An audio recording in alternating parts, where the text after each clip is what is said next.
Welcome to the Challenging the Way We Age podcast, hosted by the Mavericks of Senior Living, Francis and Catherine, focusing on creativity, ingenuity, and inspiration to educate and inspire changes in the senior experience, breaking the status quo. We want to thank our supporters, Assured Assisted Living, Serenity App, Sevens Home Care, and Sevens Residential Memory Care. Now get ready for the next episode. Hey Mavericks, we are here at the Senior Living Transformation Summit in Boston, Massachusetts, and we're here talking with Charles Turner, the CEO of Kare with the K. Kare with the K. Hi, Charles. How you doing? Thanks for coming on our show. We're excited to talk to you. Tell us a little bit about who you are and your background and what Kare is. Sure. So my background last, 10 a dozen years. I was a senior housing developer and operator and owner. Developed communities sort of all over the Sun Belt. Also a background in technology, which sort of bled into, I invest and advise in, a bunch of companies, startups all the way to Fortune 500 companies and various things kind of at the intersection of aging and technology. And then about a little less than a year ago, I launched what is now Kare with a K as a way, you look at any sort of survey of any senior housing executive and what keeps them up at night. The two biggest things usually are the overbuilding problem and the labor problem. Well, I decided to solve both of those. I figured that the world doesn't need another 86-unit assisted living and memory care. And so we're going to stop that. And then we're going to build a labor application that helps solve a lot of the labor crisis. It solves a lot of the income insecurities on the labor side.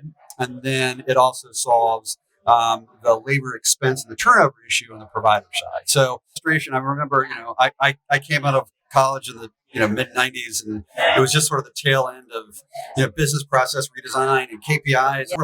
We're starting to have the same conversations 25 some odd years later in the senior care space, which on one hand I'm excited about, but on the other hand we're like, these problems have been solved in other industries a long time ago.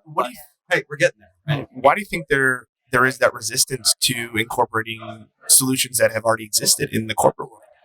I think because, one, we haven't needed to. I think we've been sort of fat, dumb, and happy up until a few years ago.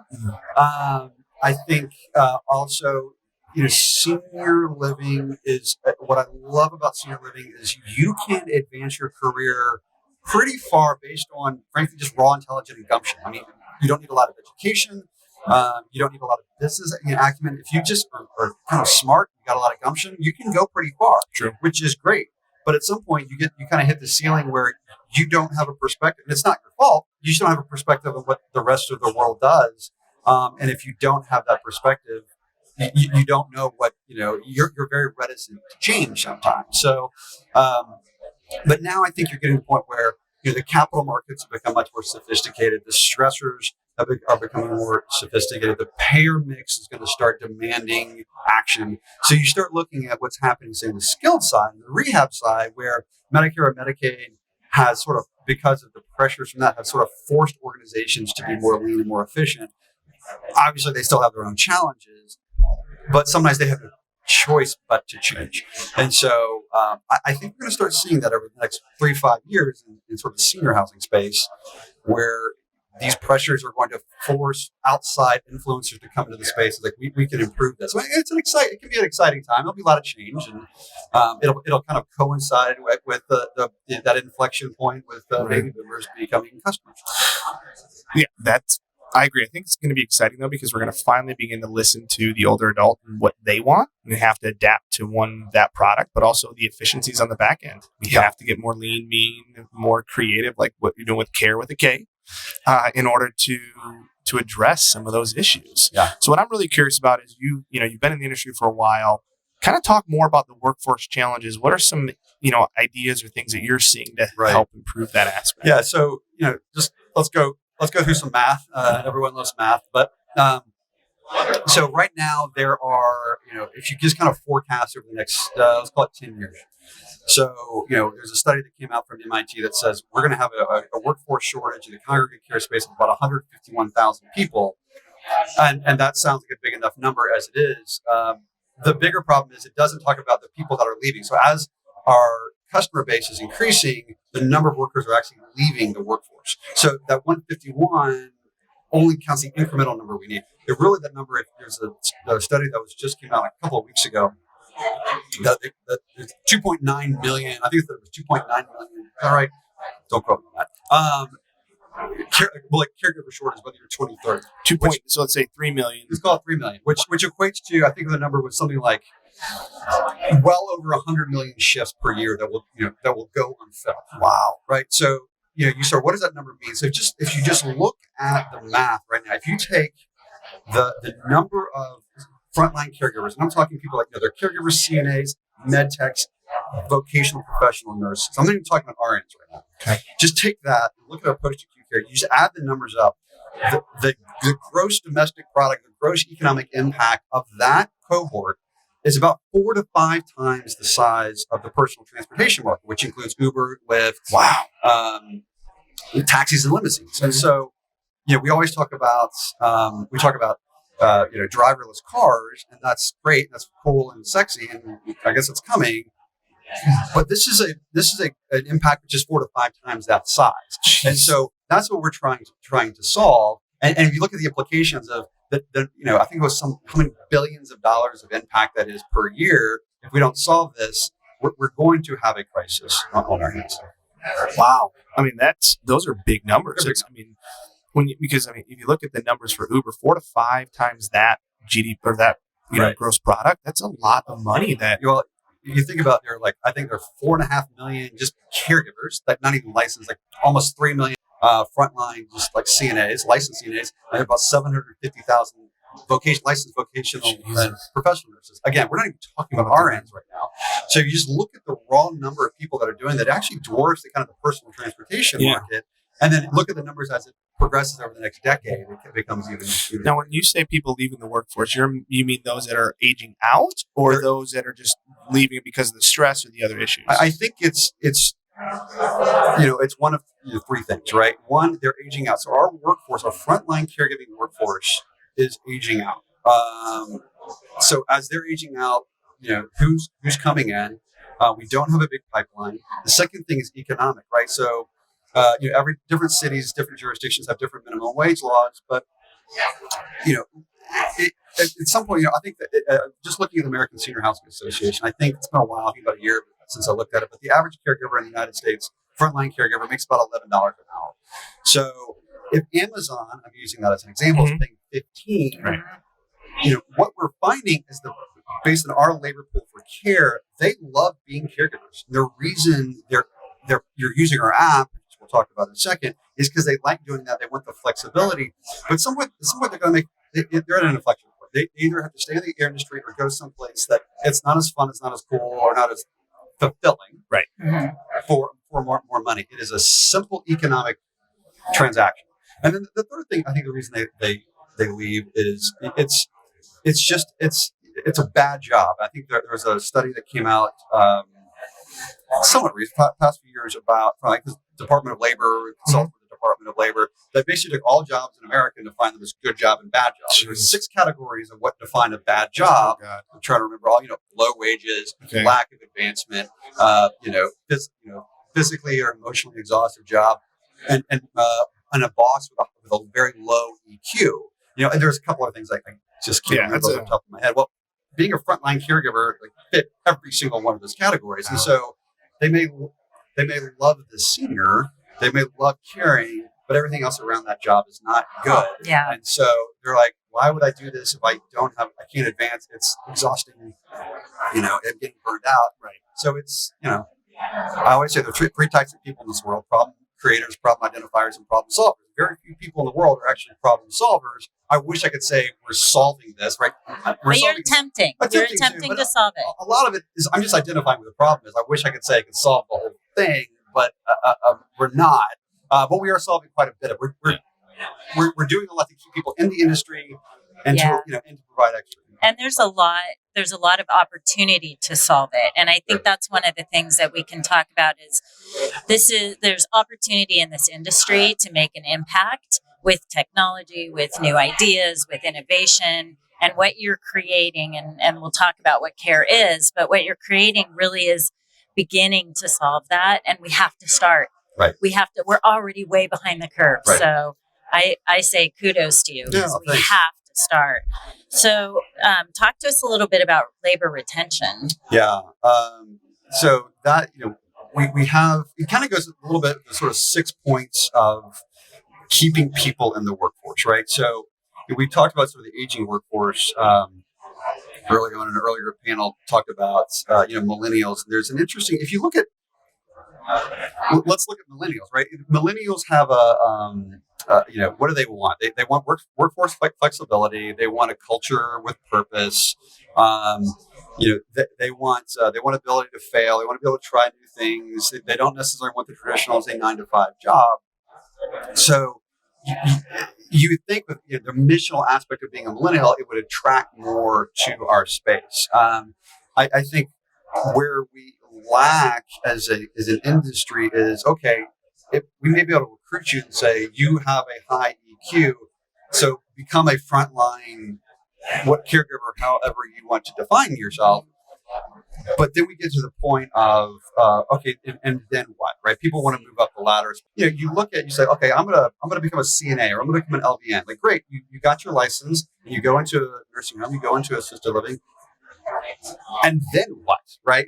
What is your career path from there? And at some point you realize, look, I love caring for people, but down the street they're paying 50 cents more an hour. I am now a commodity because I have no advancement in my organization. So I might as well go down the street. I can care for people down there just as well as I am here, and I'm just getting paid more. So we have to deal with that. And I think there's a lot of things that we should be doing. Looking at things like micro promotions, micro raises. You read a great article about a guy hires ex-convicts, and everybody starts off the same. Yeah. They would start in washing dishes, but literally every 2 weeks they get an increase in pay by a couple cents and an increase in title by whatever it is. Gotcha. And so his staff retention is through the roof because he gives reason for people to stay there. Right? It's just a little bit more. And they can see that it's going to grow. They can see there's a path to get someplace. So he's taking a page from the call centers. Yeah.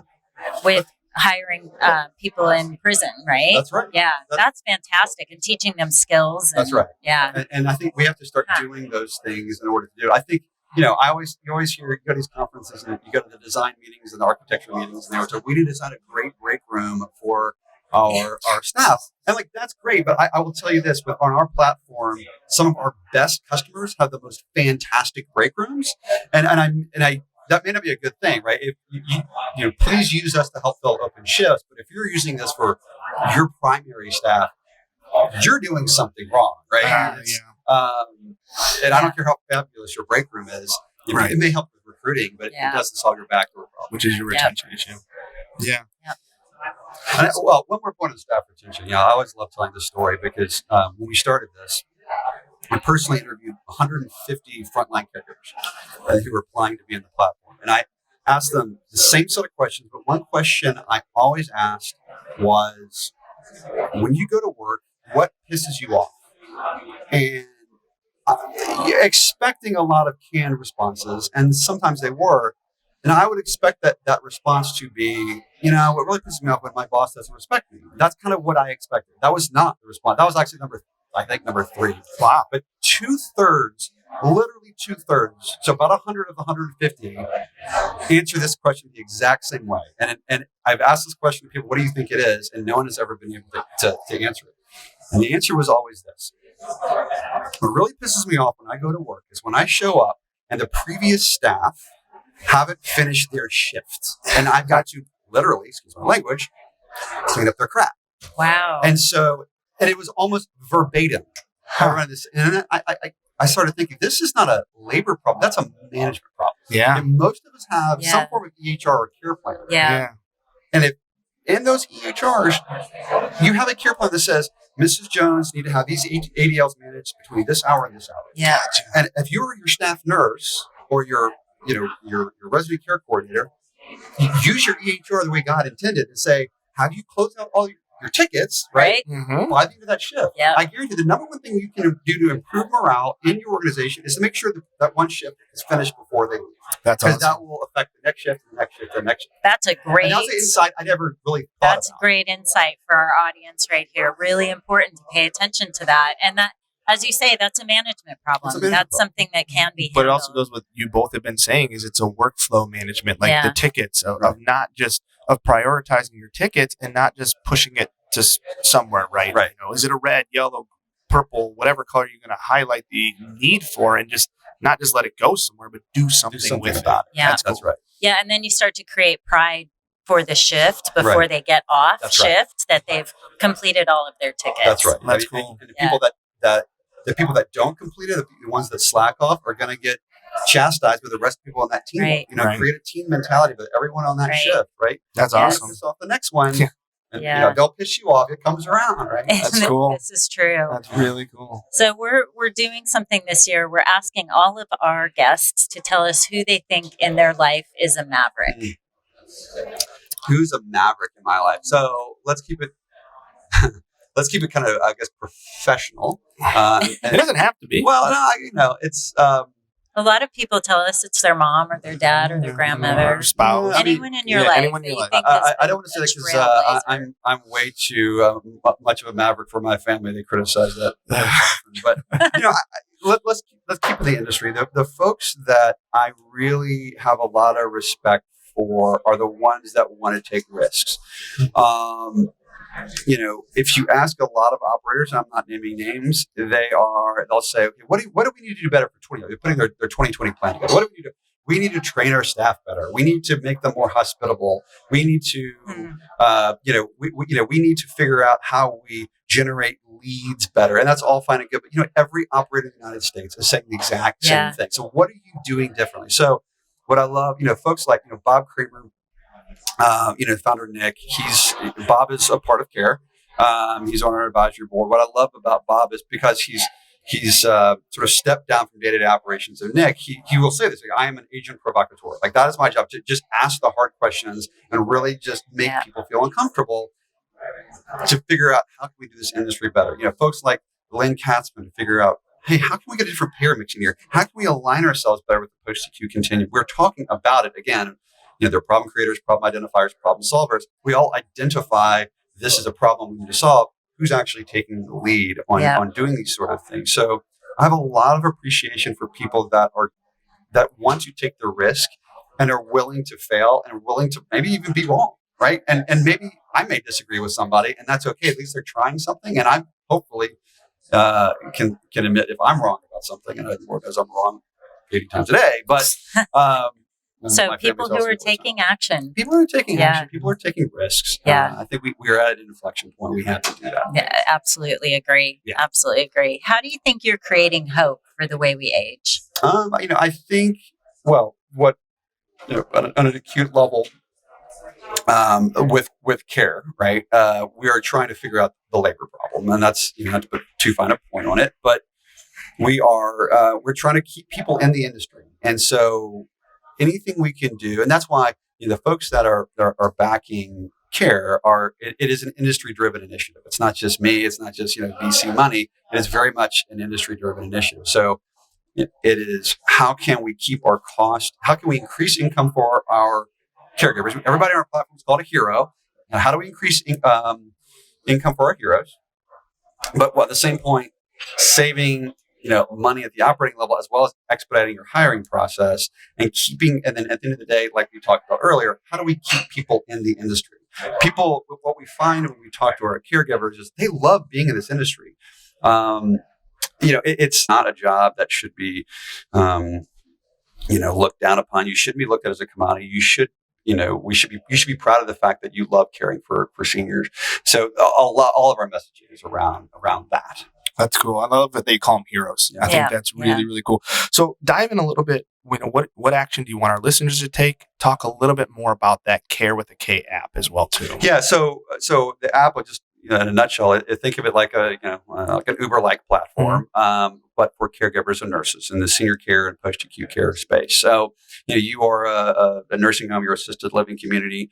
You have an open shift right now. Your options are to pay agency or staffing agency or pay someone overtime. Well, we can create a marketplace with people who are pre-qualified and willing to work extra, and obviously need the extra income. They can apply, to work a shift, and you'll may get 3 or 4 applicants, and all of us may apply. And I'm a 2.7 star rating, you're a 3.8, and she's a 4.9. Well, she'll get picked.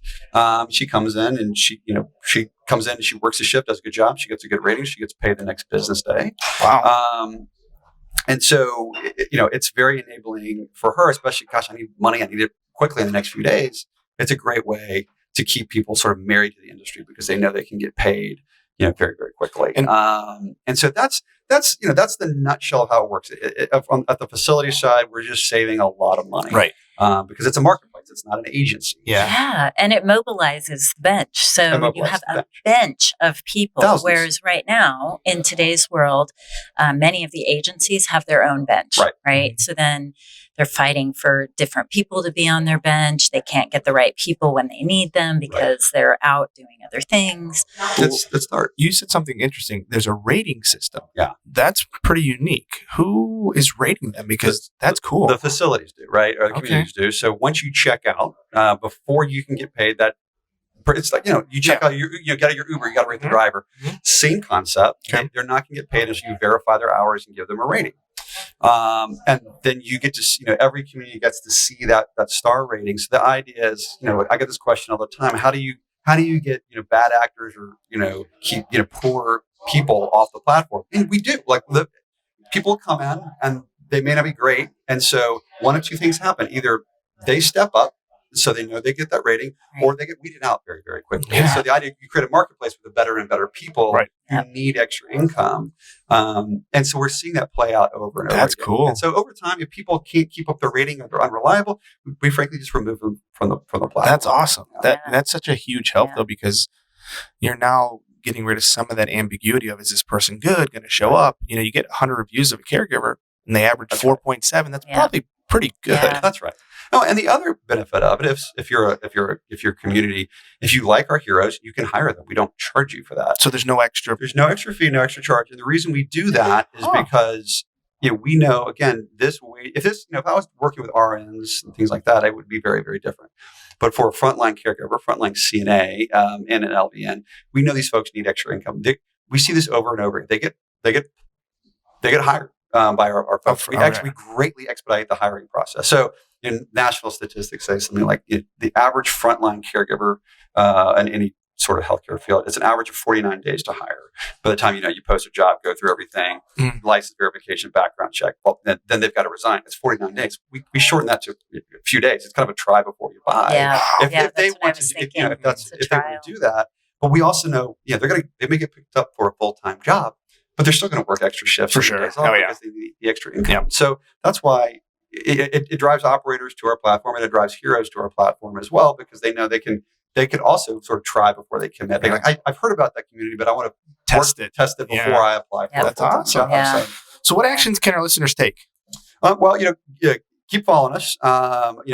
We are expanding rapidly. We're probably adding 3-ish major markets every quarter. Oh, wow. We just launched in late October in 2 markets in Texas, and we're adding 3 more over here. Probably April 1st, we'll be launching in 3 more markets, and then 3 more markets after that. So, if you are an operator, would love to hear from you about, you may not even be in a market that we're in, and that's okay. We're dealing with a lot of the larger operators, a lot of the regional operators, to say, where are we collectively having labor problems? And so if we have 5-10 operators that have a problem in Boise, Idaho, I'm making that up. Like, okay, well, we'll spin up in Boise, Idaho. We need to make whatever changes we need to on our tech to make sure we're state compliant. Oh. And then we'll spin up in Boise, Idaho.